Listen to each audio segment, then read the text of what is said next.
Hello, greetings everybody. Hope you are all keeping well in these difficult times by the grace of God. Now let us begin our Gita study. Our Shanti mantra for today's class is a verse from the Bhagavata Mahapurana. Bhagavatam is one of the 18 Mahapuranas, great epics, mythologies, not epics, mythologies. So this is from Bhagavatam, 10th canto. Om Vani Gunanukathane Shravanau Kathayam Hastau Chakarmasu Manastava Padayornaha Smrityam Shirastava Nivasa Jagat Praname Drishtis Satam Darshane Stubhavattanunam. Om Shanti Shanti Shanti. May our speech be devoted to the narration of the excellence of the glories. Our ears be devoted to the hearing of your wonderful glory, your infinite glories. May our hands be engaged in doing all work as your work, as an offering to you. May our minds meditate on your holy feet. May our heads bow down to the whole world, your abode, and our eyes be devoted to seeing the radius for thy body. May our eyes be devoted to seeing your presence in all beings. Om peace. May there be peace and joy in our hearts. Adhyatmika Shanti. May there be peace and harmony amongst all beings. Adibhautika Shanti. May there be peace in nature. Adi Daivika Shanti. This, I forgot to tell you, this hymn is on page 102. And though it is late, you can make a note for next time. Page 102 of this book, Universal Prayers, and the English translation is on page 103. Very nice verse. That means our whole personality, every aspect of our personality should be connected to the divine at all times. Our minds should be thinking about you, your glories. Our speech must be dedicated to talking about your glories. Our ears be dedicated to the listening to the chanting of your name, the chanting of your narration of your glories. Our speech be dedicated to the chanting of thy name and glories, so on. Very nice verse. Engaging in all other worldly matters, worldly conversation is sheer waste of time and energy, very waste of precious time, because our time is limited. So it's very nice verse from the Bhagavatam. We were studying chapter 3, verse number 27. This verse is a simple verse, but it is a lot of meaning. So many things we have to know from this verse. verse number 27. Prakrite kriyamanaani gunai karmani sarvasah ahankara vimudhatma kartahamiti manyate.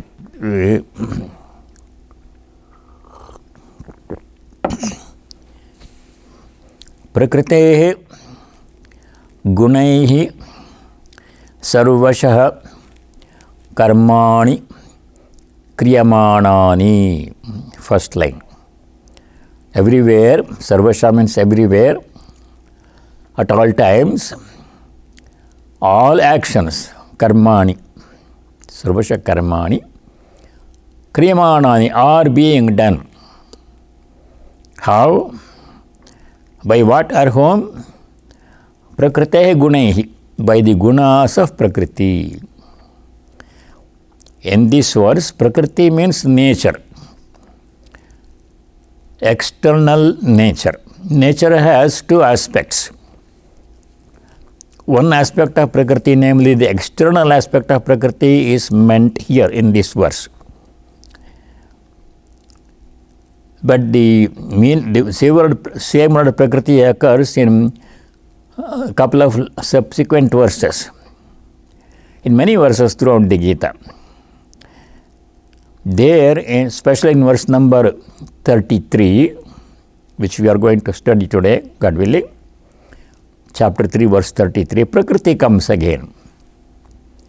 There, Prakriti means the internal nature, internal aspect of Prakriti. Prakriti has two aspects, external and internal. Very important to note. In this verse 27, Prakriti means external nature. What is visible outside. External means what is visible outside. What is the external nature of Prakriti? The definition is not given here, it's given in the 7th chapter. Verse number 4.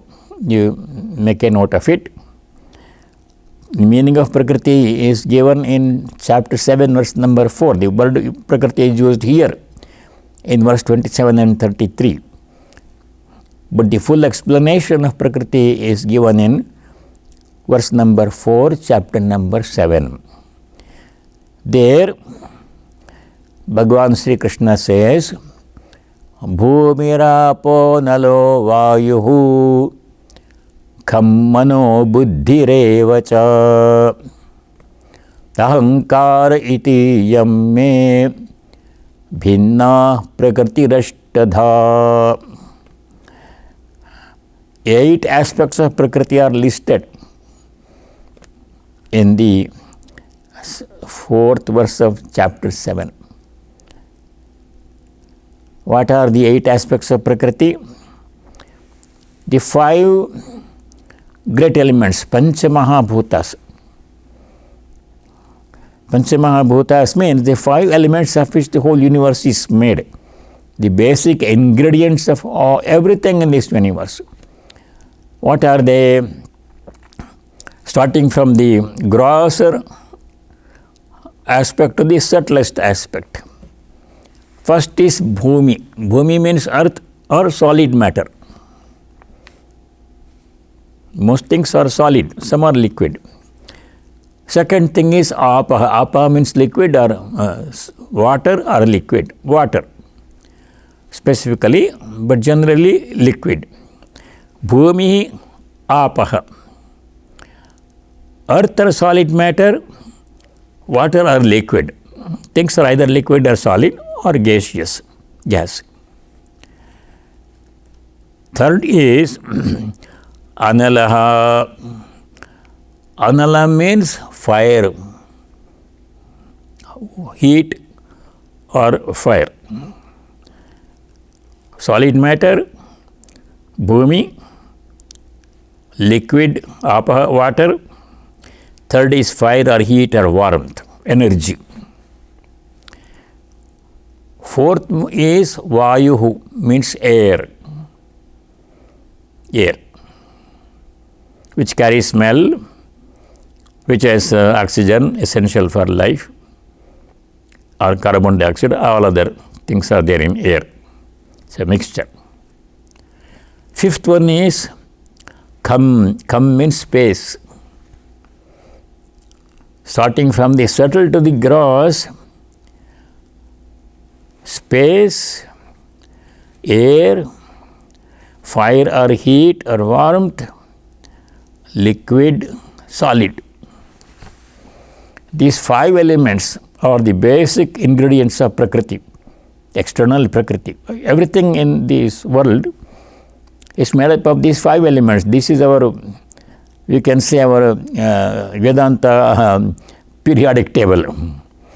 In chemistry, there is a periodic table which has 111, 100, the number, I don't know exactly, it keeps varying depending upon how many new things are discovered. That many elements are there. Everything is made up of those so many elements in the periodic table, chemistry periodic table.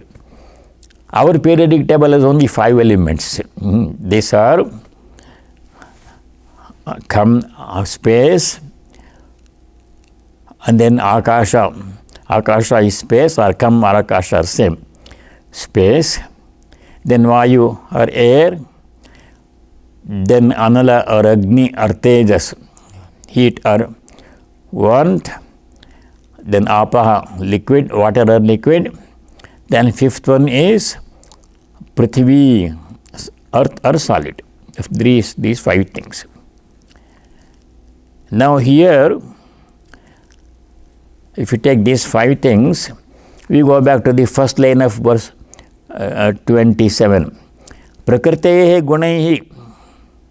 By the gunas of Prakriti. Gunas are the variants of Prakriti, components of Prakriti. All actions are being done from the external point of view. Now, what does it mean? Actions happen outside. How do actions happen? By the interaction of sense organs, one or more sense organs, hands or feet or speech. These are organs of action. And sense objects, piece of paper. Hand, sense organ, grabbing piece of paper is called action. I am holding this piece of paper. So how does this action happen? By the interaction of sense organ and sense object. That is what the first line means in the verse 27. All actions, external actions, happen by the interaction of one or more sense organs with one or more sense objects. Now that is what is meant in this 27th verse. Now one thing to note is, I am separate from this. I am not the sense object, I am not the paper, obviously. I am not the hand also. I have the hand. This is my hand. When I refer to something as mine, that means it's something that I have, that I possess. That means I am not that. If I say this is my book, that means I am not the book. I am separating myself from the object which I possess. I am the possessor. The book is the object that I possess. So I am separate from the object. Similarly, when I say my hand, my eyes, my ears, my nose, my mouth, my feet, my stomach hurts. When I say mine, that means I am not any of those. Those are things I have and I am separate. That separation we have to make in our minds. Everything in Vedanta depends on our understanding that I am separate from the body and the mind. Many of you must have heard, some of you know by heart Shankaracharya's famous hymn, the Nirvana Shatkam. It has come so many times. There Shankaracharya says, Mano buddhyahankara citta ninaham nacha shrotra jihve nacha grana netre. There Shankara says, Manaha, mind, buddhi, intellect, ahankara, ego, chittam means memory, one part of mind. Na aham. Nacha shrotra, I am not the ear. Jihve, I am not the tongue. Nacha grana, not the nose. Netre, I am not the eyes. I am not the sense organs. Then what am I?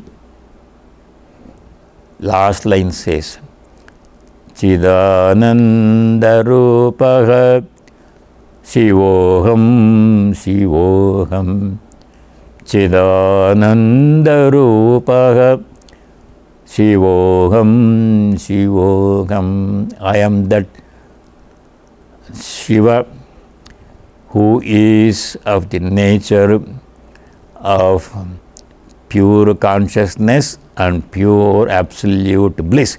Chit Anand. Sat also. So anyway, going a little bit away, coming back to 327, all actions happen by the interaction of one or more sense organs and one or more sense objects, both of which are, what are they? Sense organs, sense objects, part of nature, not I. They're external to us. Both my sense organs and the sense objects which I use,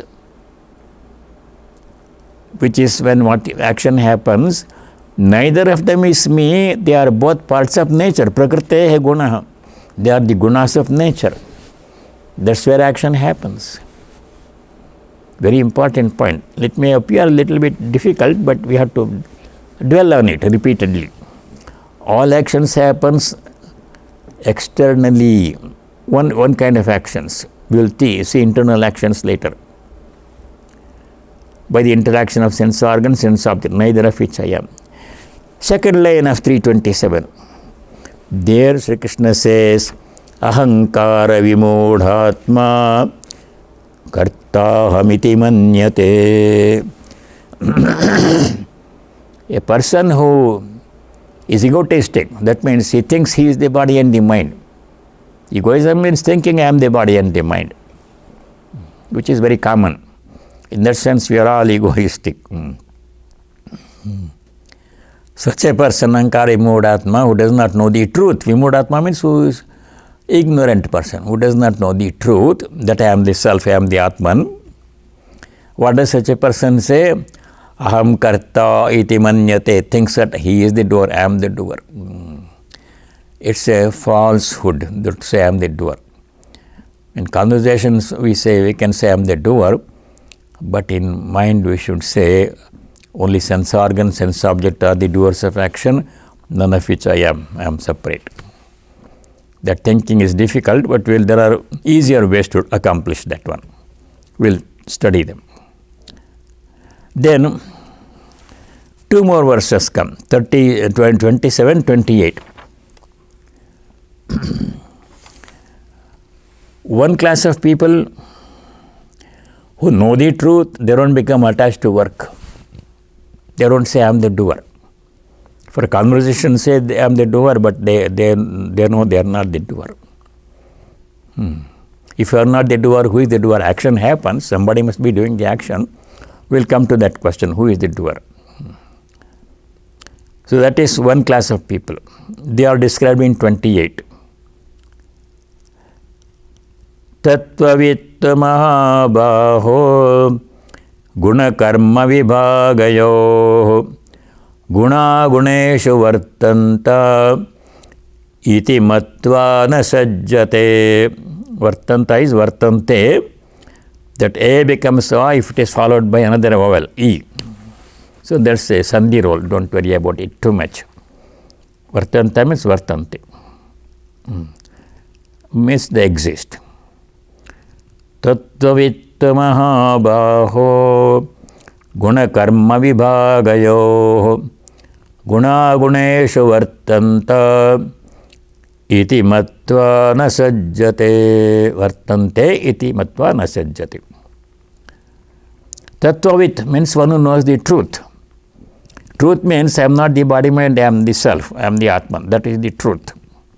One who knows that, such a person, O Mahabaho Arjuna, gunakarma vibhagayoho tattvavit. Tattva here means the distinction between guna, karma, vibhagayoga. Guna means the aspects of Prakriti, Sattva, Rajas and Tamas, and all the 8 parts we saw in the chapter 7 verse 4. Bhumira ponulo vayu kamono buddhirevacha ankarati emi bhinna prakriti ashtada. Those 8 aspects of Prakriti, only 5 we saw. We'll see 3 more when we go to verse number 33.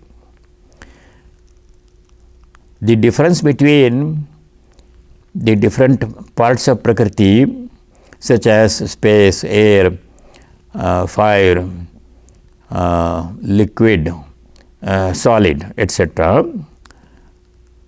and the difference between the karma interaction that happens between them among themselves, one part acting as the sense organs, one part acting as the sense object, karma happens there. A person knows this truth. Such a person does not say I am the doer, because external action is something external is happening between me, sense organ, sense object. I am neither of those. Such a person is a jnani. He is being described in the first line of 28. Tattvavittu mahabaho. Tattva means one who knows the truth, jnani. Guna karma vibhagayoho. One who knows the difference between the guna and the karma, the aspects of Prakriti, one aspect of Prakriti becoming the sense object, another aspect of Prakriti becoming the sense object, sense organ and sense object, and interaction between them is karma. One who knows this truth, nasajjate, does not become attached to karma. Nasajjate means does not become attached to karma, because he knows that guna guneshu vartante. One aspect of Prakriti, namely sense object, interacts with another aspect of Prakriti, sense organs, sense objects, sense organs, 2 aspects of Prakriti, they interact, action is happening. Where is the I? I am neither of those. A person who knows this is a jnani. He is being described in verse 28. So the translation is, O Arjuna, translation of 28. The knower of the truth of the distinction between constituents of Prakriti, distinction between the parts of Prakriti and their operations, karma, does not attach himself to works. Nasajjate, does not become attached to work, does not say I am the doer. Knowing that constituents operate among constituents, one aspect of Prakriti in the form of sense objects interact with another aspect of Prakriti in the form of sense organs, interacting, action happens. He does not put the I where it does not belong. I remains separate from sense objects, separate from sense organs. I is the Atman, I am the Self. Such a person who has this knowledge is a jnani, knower of truth, tattvavit. So that is what is being described in 28. Unfortunately, we don't have opportunity for interaction, otherwise you could be asking me questions. It will be ideal, but you can send the questions. You can call me on phone or send me email. I will be happy to answer. Some of these things may need a little bit more clarification for some. they will be only too happy to provide. So Jnana is being described in the verse number 28. What is Jnani's position? I am not the doer. It does not become attached to karma. Ordinary people become attached to karma. Oh, this is my work and I must get the result. I must be benefit from this work. That is Ajnani, that is ignorant person's attitude. This is my work, I am doing it, I must get the benefit. Karma phala must come to me. We become attached to karma, karma phala. We become attached to action and its results. I must get the benefit. What is in it for me? Otherwise, why should I do it if there is no benefit in it for me? That is Ajnani, ignorant person's position. We should not be like that. Now, such a person does not become attached to karma, karma phala, action and its results. It's being further described in verse number 29, the description of 28, 29 of a Jnani who knows the distinction between Prakriti and Purusha, the self. Prakriti in the form of sense object, sense organ, and Purusha in the form of the self, Atman. I am separate from sense organs, sense objects. I neither perform action nor do a result of action accrue to me. I am separate. I am unaffected. To take that position is very difficult because we have a strong identification with the body, mind, sense organs. We will see how to overcome that, how this difficulty can be overcome. There are ways to do that one, simpler ways to do that one. It will come. So we will go to verse number 29. Prakriter gunasammudha sajjante gunakarmasu tana krishnavido mandan krishnavinna vichalayet. Here the translation is, those who are deluded, confused by Prakriti's constituents, cling to the works of these constituents, actions, cling to actions as my action I am doing. Those who don't know the real nature of Prakriti, which is external to us, the knower of the whole truth should not destabilize the dull and partial knowers.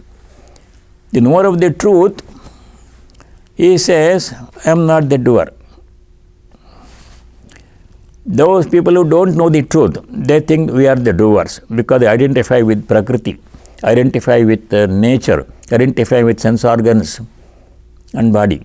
They say, I am the doer. If the Jnani tells them, you are not the doer, then they will be confused. They are not ready for that. Jnani says he knows he is not the doer. Why is not the doer? Because our actions are happening outside, between sense organ and sense object, neither of which I am. Jnani's position. That's okay. But if he says that to the people who are not ready for that information, then they will be confused. Then they will say, why should I do work? If I am not the doer, should I bother? They will fail to do their duties. It will cause confusion in their minds. Therefore, Jnani should not destabilize or confuse the ignorant people, less informed people, by saying that they are not the doers. They are thinking they are the doers and they are doing the action. If you say you are not a doer, then why should I act? They will fail to do their duties also. So that confusion should not be allowed to happen. That is Jnani's responsibility. Now comes one of the most important verses in the whole of Bhagavad Gita. What was the earlier one? Chapter 2, verse number 16. Difference between Sat and Asat. Difference between real and the unreal. Nasato vidyate bhavo, na bhavo vidyate satah. That verse number 16. Second chapter was a 5-star verse. From the Vedantic knowledge point of view, Viveka point of view, as discrimination between real and the unreal. This verse is extremely practical. Verse number 30. This is something which we can immediately put into action. The real and unreal distinction is Viveka, that is important, basis of Vedanta. But this is more important, verse number 30, because this has 5 very practical, doable instructions which we can follow in all our actions. 5 things we have to do. Keep in mind when we do any action, whether we are eating or walking or talking or drinking or sleeping or performing your office work, treating patients or teaching students, washing dishes, whatever work we are doing, 5 instructions have to be kept in mind, and these 5 we have to remember. We have to keep these instructions in mind when you do any action, even breathing, eating, walking. 5 things. Please make a note of this verse, verse number 30, chapter 3. We'll try to understand as much as possible. There was a Swami in Boston, many of you may remember. His name was Swami Sarvagatananda. Swami Sarvagatananda was a very great sadhu. He passed away. Now Swami Tyaganandaji Maharaj is there.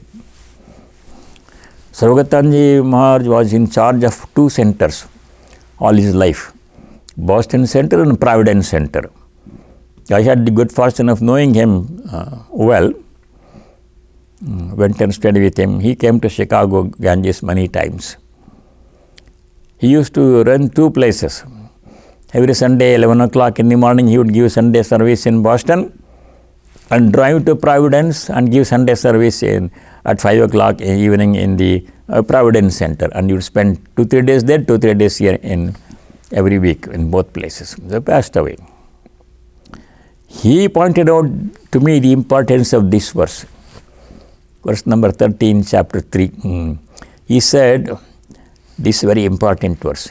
He indicated, so that I paid attention to it. Let us see, verse number 30, chapter 3. Maya sarvani karmani sanyasya jatma cetasa nirashir nirmamo bhutva yudhyasva vigatajvaraha. Maya sarvani karmani sanyasya jatma cetasa nirashir nirmamo bhutva yudhyasva vigatajvaraha. Very practical instructions which we have to keep in mind in doing all activities, any activity we do. We'll try to understand. Now the topic of Prakriti, where action happens, we left it, but that's not complete. We'll come back to it in verse number 33. We have studied part of it, where action happens, what is Prakriti. That topic we are keeping aside a little bit because we have to know how to perform work, very important. After this, we'll go back to Prakriti, where action happens, who is the doer, all those things will come back again in more detail. So this instruction, for this verse with 5 instructions, any action that we do. First line is important, easy to understand. First part of first line. There Bhagavan Sri Krishna says, the Lord Sri Krishna says, Maya sarvani karmani sanyasya. Sanyasa means offering, dedicating. O Lord, O Bhagavan, this work I am doing as an offering to you. We can offer to your chosen ideal. It need not have to be only Krishna. If Rama happens to be your chosen ideal, O Lord Rama, I am doing it as an offering to you. Anything that I do, ordinary duties, any professional work, home at work, anywhere, anything, I am doing it as an offering to you, to your chosen ideal. If Buddha or Jesus Christ happen to be your chosen ideal, offer this to Buddha or Jesus Christ. God in all of them is the same, one divinity in all, different forms. We have no problem with that.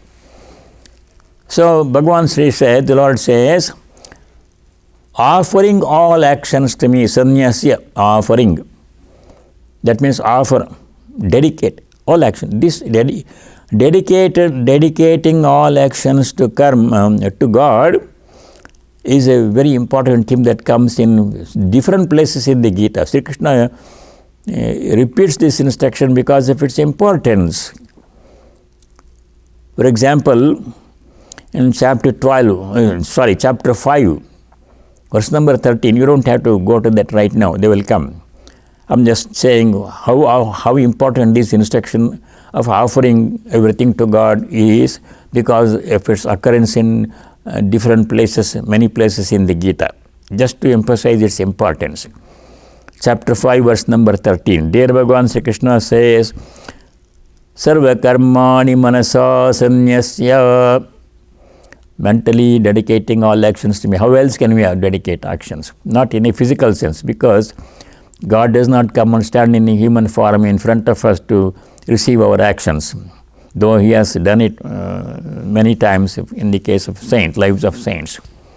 God appears as human form. Sri Ramakrishna has said in the Gospel, God can be seen as I am seeing you.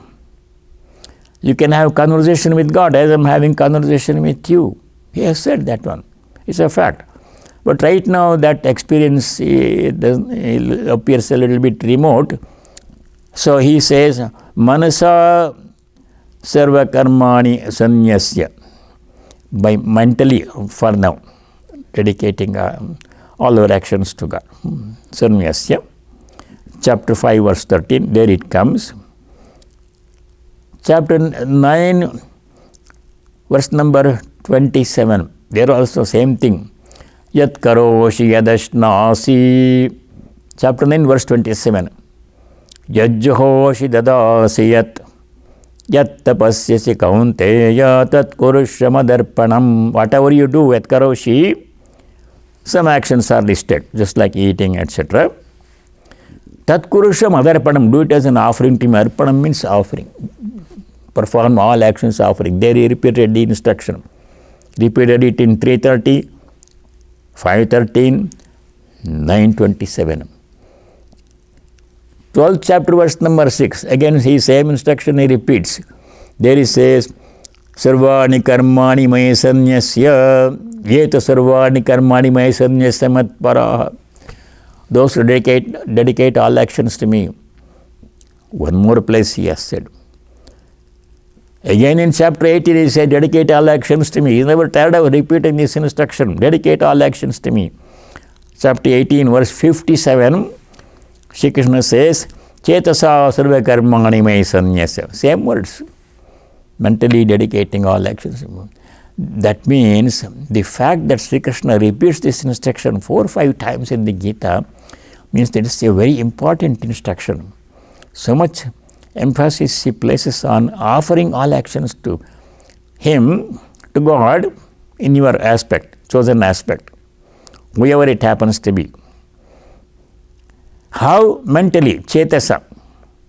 Physically, we cannot offer anything to God, because ordinarily He does not come and stand in front of us, give me your actions. He doesn't do that one. He doesn't need it. Offering not for His benefit. He does not because He needs our action. What does He need? He is infinite. He does not lack anything. But still we have to offer. Why? Because offering means giving up selfishness. Not mine anymore. When you offer something to somebody, that means you are relinquishing your ownership of that thing. You say it's no longer mine. It was mine, or so I thought that it was mine until now. But since I am offering it to somebody, then it becomes that person's. My connection with it is done, and nothing more to do. I have done my part and given it to you. You do whatever you want to do with it. It's up to you now. We are saying that to God. Giving up selfishness, giving up attachment, offering something to God means giving up attachment to that action. How to practice detachment to action? By offering everything to God. See, very important instruction. Not difficult. Mentally only, chetasa. Mentally say, I am doing this action, let it be, I am offering it to my beloved Lord. In whatever form you worship God, it's okay. I am offering this work, I am doing this Gita study with you, I am studying with you. I am not teaching, I am studying with you. Difference is there. So I am doing it as an offering to Sri Ramakrishna, my chosen ideal. It's an offering to him. That means I am not expecting any benefit from it. Some benefit will come that will accept as prasada. He has accepted it, he is giving me some better understanding, it comes as a prasada. But I am doing it not with a selfish, I am teaching people, wrong attitude. I am doing it as an offering, as service, right attitude. You see the difference? First instruction, any activity, please remember these 5 instructions, you make a note of these things. Maya sarvani karmani sanyasya, dedicating, offering all actions to God. Anytime we do any action, we do. Bad action we should not do and say I am offering it to God. That will not work. We should not tell lies and cheat and steal and say I am offering it to God. That we should not do at all. That is out. Nishiddha karma, prohibited actions are out of our lives forever. Never go back to that. But whatever work we do, right actions, required action, niyata karma, required actions, duties, we do it as an offering. First instruction very clear? Okay. 5 instructions are there in this sloka. Second instruction, Mai sarvani karmani sanyasa. Second instruction is Adhyatma chetasa. This is very important, interesting instruction. Adhyatma chetasa, second instruction. The verbal meaning of Adhyatma means divine presence within. God within is Adhyatma. God is present within us all in subtle form. That presence of God within us is called Adhyatma. Adhyatma chetasa means keeping God's presence in us, in our mind. When I am doing some action, I should remember He is there within me, watching all my actions. We should be aware of God's presence at all time. We should never forget God's presence within us. We should always remember God's presence within me and within everybody else also. That is a verbal meaning. Adhyatma means with a spiritual attitude, spiritualizing every work. There is no distinction between secular activity and spiritual activity. In the beginning, we make a big distinction. Going to office, going to clinic, going to a bank, wherever you happen to work, government office or business, wherever you happen to going there. Nowadays, people work from home. That work which I do for my job, that is secular activity, nothing to do with God. That's what you think. And going to the meditation room, puja room in the evening and chanting Gita or Kandanamba, Bandhana or some other prayer and meditating, doing japa, that is spiritual activity. Like we make clear distinction. Secular activity, cooking, cleaning, serving people, doing children's laundry, all those things, secular activity, nothing to do with God, what we think. And meditation, japa, study of scriptures, pilgrimage, charity, spiritual activity. The distinction is not there at all. That distinction should be given up. Though we make the distinction. Narada calls them in the Bhakti Sutra, devotional aphorisms, this is loka vyapara, worldly duties, going to work, etc., wherever we work, or working from home for the employer. That is worldly duty. And Veda vyapara, prayer, meditation, japa, study of scriptures, Veda vyapara, God related or spiritual duty. That distinction should be removed. Adhyatma chetasa means that one. I will explain how. There is no distinction between secular activity and spiritual activity. All activities are spiritual activities. Here Sri Krishna says, spiritualize all activities. Even what we call secular activities, cooking, cleaning, serving people, doing laundry, folding laundry, taking children to school. Nowadays they have home school, teaching them at home. All these are worldly activities. No, they are spiritual activities. Spiritualize them. How to spiritualize them? By offering them to God, doing it as service of God. God comes in the form of children, in the form of students, in the form of clients, in the form of patients, or in the form of doctors, and we are serving Him. If you are a physician, if you go to office, in your office and treat a patient, or you can treat at home telemedicine these days, Is it secular activity or spiritual activity? If it is secular activity, it is no. It is spiritual activity. How treating patient is a spiritual activity? Because you are treating a patient, right? Doesn't matter whether at home or in the office, you are treating him. Who is the patient? Who comes in the form of the patient? The Lord is present. He comes in the form of the patient. You are treating God. He is coming in the form of patient to give you an opportunity to worship Him in the form of giving medical treatment. Supposing you are a teacher, teaching student in the classroom or nowadays online. Now, is spiritual activity or secular activity teaching students? It is spiritual activity because who is the student? Who comes in the form of student? The Lord Himself comes in the form of student. So it's spiritual activity. You are serving the Lord in the form of, coming in the form of a student to learn from you. You are instructing him, you are teaching him, you are serving him. That's the kind of service He is asking you to do then. Supposing you are cooking rice and dal, vegetables, all those things, lasagna, cake and everything for your family, for dinner. Is it spiritual activity or secular activity? If you think it is secular activity, it is no, it is spiritual activity. How does it cooking become spiritual activity? It is not like doing puja or meditation. Cooking is spiritual activity because who eats the food you cook? Your family members. Who are they? Who eats in the form of family? God Himself comes in the form of your family members to eat the food you are cooking. It's clearly mentioned in the 15th chapter of the Gita. Who eats the food you cook? The Lord. But you can say, oh, He is my spouse who is eating, my child who is eating, my guest who is eating. Who is the spouse, who is your child, who is the guest? The Lord Himself. The same Vaishvanara is present in all the beings eating food of all kinds. Chapter 15, verse 14. Aham Vaishvanaro bhutva praninam deham ashitaha. So cooking is spiritual activity. Teaching students is spiritual activity. Treating patients is spiritual activity.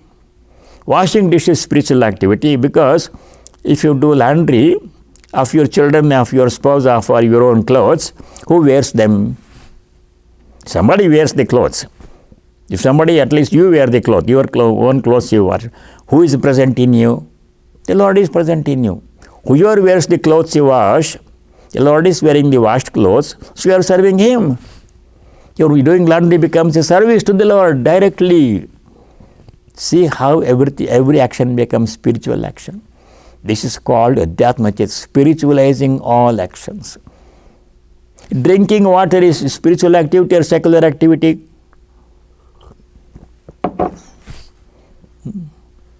Spiritual activity. How drinking water? I am drinking water. There is no God here. And I am saying spiritual activity. How? The water that I drink goes to the Vaishvanara present in my stomach. Sri Krishna says very clearly in chapter 15, verse 14, Aham Vaishvanaro bhutva praninam dehama shritaha. In the form of Vaishvanara, digestive power, I am present in the bodies of all the beings, not only human beings, animals and plants also. Vaishvanara is present.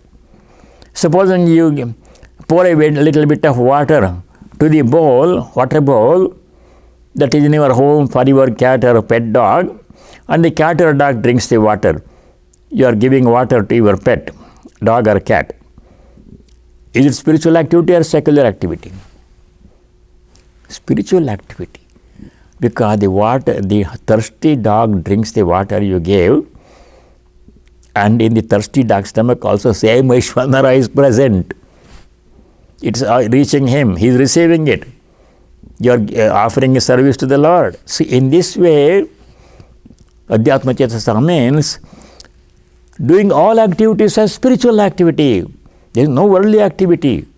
Worldly activities are this immoral, illegal action that we have given up a long time ago. Forget about them. Don't even think about them. All other activities we do eating, walking, taking, talking, sleeping, doing laundry, cooking, cleaning, vacuuming the floor, all spiritual activity. That is one meaning of Adhyatma Chetasa. It is not done yet. Second instruction is Adhyatma Chetasa means spiritualizing all activities. Everything should be done as worship. Should not as a drudgery. Oh, this vacuuming the floor, every week I have to do, nobody wants to do it. Or mowing the lawn, nobody wants to do it, I have to do it. Not like that.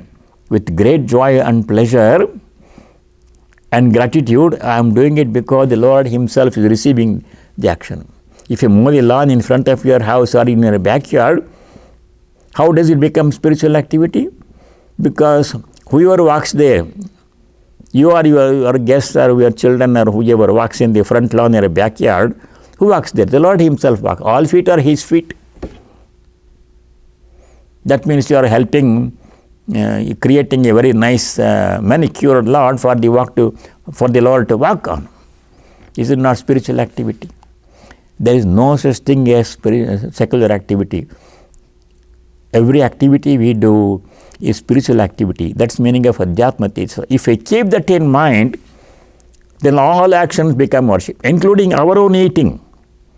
Nobody is there, I am cooking for myself, I am eating. That's also spiritual activity because the Lord Himself is the recipient of the food I eat. He is present in my body. He is the recipient of the food I eat. There is an incident in the life of Sri Ramakrishna. Sri Ramakrishna went to one devotee's home. This Tarani Ghosh, his husband's name is what? Mr. Ghosh, it will come to me. Wife, he went to their house. They were household devotees. And then she prepared some special dishes for Sri Ramakrishna. And great devotee, she and her husband, Ghosh, last name. And she wanted to feed Sri Ramakrishna as a mother wants to feed a child. Devotion of a mother towards child, like Vatsalya Bhava. Sri Ramakrishna agreed. She went inside, sat there. She took some food she had prepared, put a little bit of it in his mouth. Ordinarily what happens, when food is put in the mouth, we chew it and gulp it. As soon as she put the food in it, the food immediately went inside as if somebody came and pulled it inside. The food that she put in Sri Ramakrishna's mouth, immediately some force came and took it inside. It went away, went inside. Just Vishwanara, Shakti is present there. So whatever food we eat reaches the Lord, He is there, digesting it for us as Vaishwanara. So there is no such activity as secular activity, other spiritual activity. One meaning of Adhyatma Chetasa. It's another meaning. Shankara gives a different meaning of this term Adhyatma. Second instruction is Adhyatma Chetasa. 5 instructions we are studying. To keep things in perspective, I will summarize. This sloka, verse 330 has 5 instructions. First instruction is offering everything to God. Any action that you do is offering to God, mentally offering it to God. I am doing it for you, as an offering to you. That means I am detached. I don't know no more connection with the work. Result will come and it is up to you. And I am not attached to the fruit, the karma or the fruit of karma. Detachment, that's the meaning of giving. One instruction, okay. Second instruction is Adhyatma Chetasa, spiritualizing all activities, doing everything as worship. There is another very different meaning of this Adhyatma Chetasa in Shankara's commentary. Adhyatma Chetasa, I will read it, the commentary, then let us try to understand. He says, Adhyatma Chetasa Viveka Buddhya Aham Karta Ishvaraya Bhrityavat Karomi Iti Anaya Buddhya. Very different meaning Shankara gives to this term Adhyatma Chetasa. He says, Adhyatma Chetas means mind. Adhyatma means God within. Viveka Buddhi, discriminating intellect, Viveka Buddhi. What does it mean? Aham Karta, I am the doer. I can't say I am not the doer because I am not a jnani. Body consciousness is there. aham karta, but Ishwaraya, for the sake of the Lord Ishvara, Ishvara means God, personal God, any aspect of God, your choice, whom you worship. For the sake of the Lord Ishvaraya, Bhrityavat karomi, as a servant I am doing. Bhritya means a servant. I am doing this work as a servant does his work for the sake of the master. God is my master, I am his servant. Dasya bhava. Thinking of oneself as a servant and thinking of God as one's master, beloved master, with great humility, with great devotion, one has to do all activities.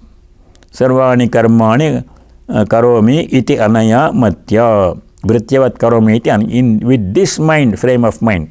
Mati means mind. With this frame of mind, that I am a servant of the Lord, I am doing it as an offering, as a service to my Lord, my beloved Lord. I am doing it as a service, as a servant. That is the best attitude we can. Sri Ramakrishna recommends that one. So many bhavas, relationships are there. You can think of God as father, as mother, as a creator, and as our child, as our father, mother, etc., as our friend, etc. But of all those various relationships, the relationship of servant to the master is the best one, Sri Ramakrishna says, on one occasion, a couple of occasions. So Sankara says, second instruction, Adhyatma Techasa, means doing all actions as a servant. Assuming the position of a servant, doing all actions as service to the beloved master. The Lord is my beloved master. I am his humble servant. It's a privilege to be God's servant. To be a servant of the Lord, doing all actions as a service is a privilege. Work is a privilege. You should be thankful for getting the opportunity to do some work, because that is how we make spiritual progress. All work is spiritual activity. Whenever I am doing anything, I am doing spiritual service, spiritual activity.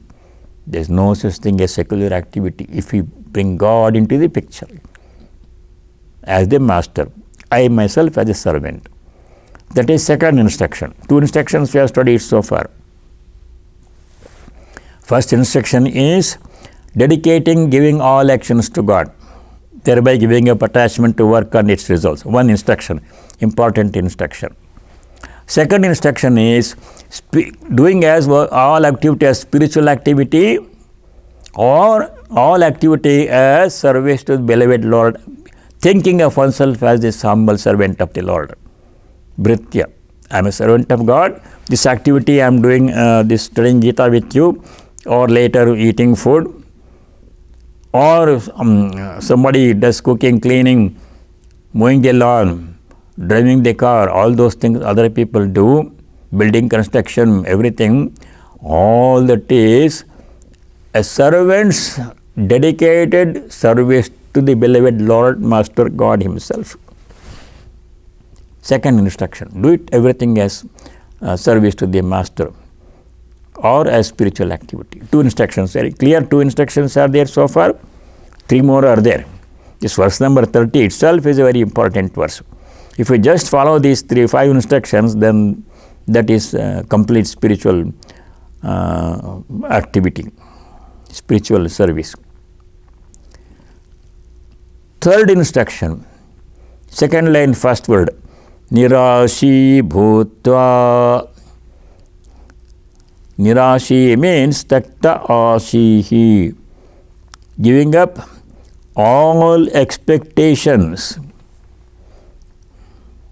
Frame of mind, free from all sense of possessions. Nirmamo Bhutva. Nirashi Bhutva means expecting selfish benefit for the work we do, for ourselves. I am doing this work, therefore so much money must come to me, people should respect me, if not money, or this much benefit must come to me. That is asha, hoping, expecting benefit for oneself.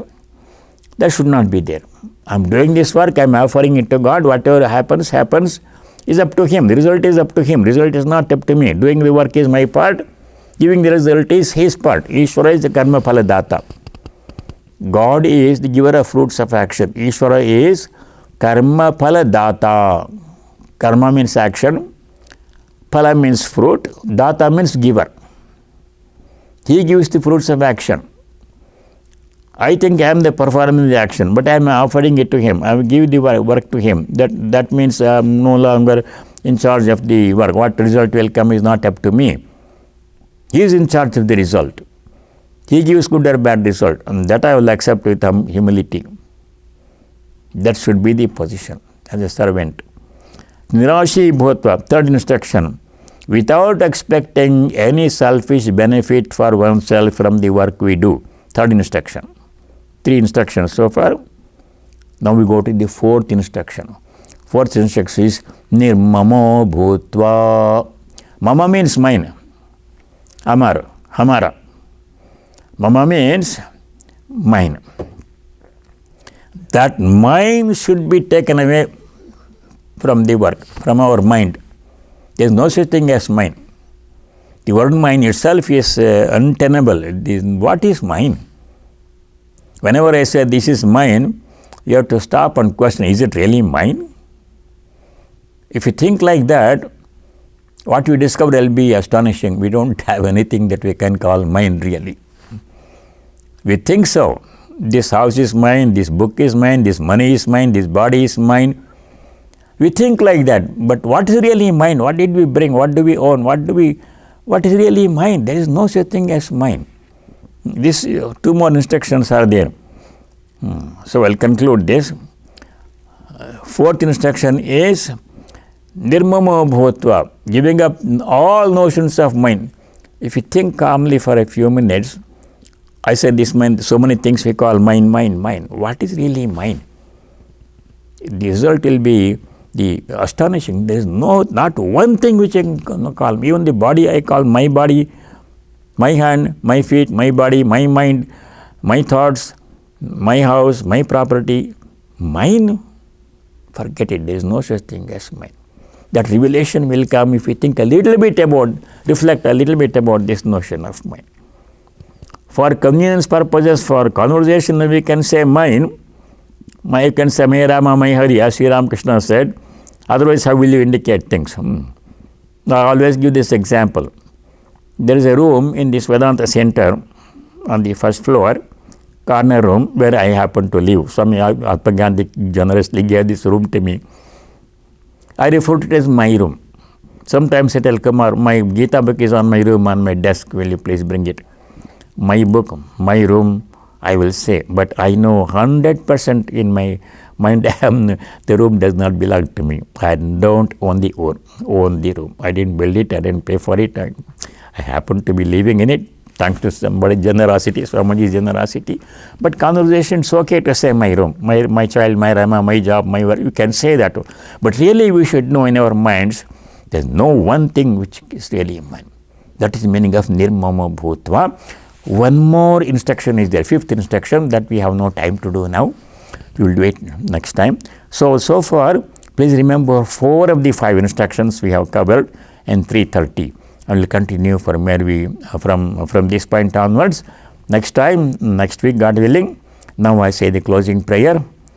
Om sarve bhavantu sukhinah, sarve santu niramayah, sarve bhadrani pashyantu, ma kaschid dukkha bhag bhavet. Om shanti shanti shanti. Om, may all be happy, may all be free from diseases and afflictions. May all realize what is noble and understand what is noble and spiritual. May no one be subject to misery. Om, peace. May there be peace and joy in our hearts. Adhyatmika Shanti. May there be peace and harmony amongst all beings. Adibhautika Shanti. May there be peace everywhere in nature. Adidaivika Shanti. Hari Om Tat Sat. Sarvam Sri Ramakrishna Arpanamastu. All of you stay well and we'll stay in contact. Thank you very much. God bless you all. Thank you.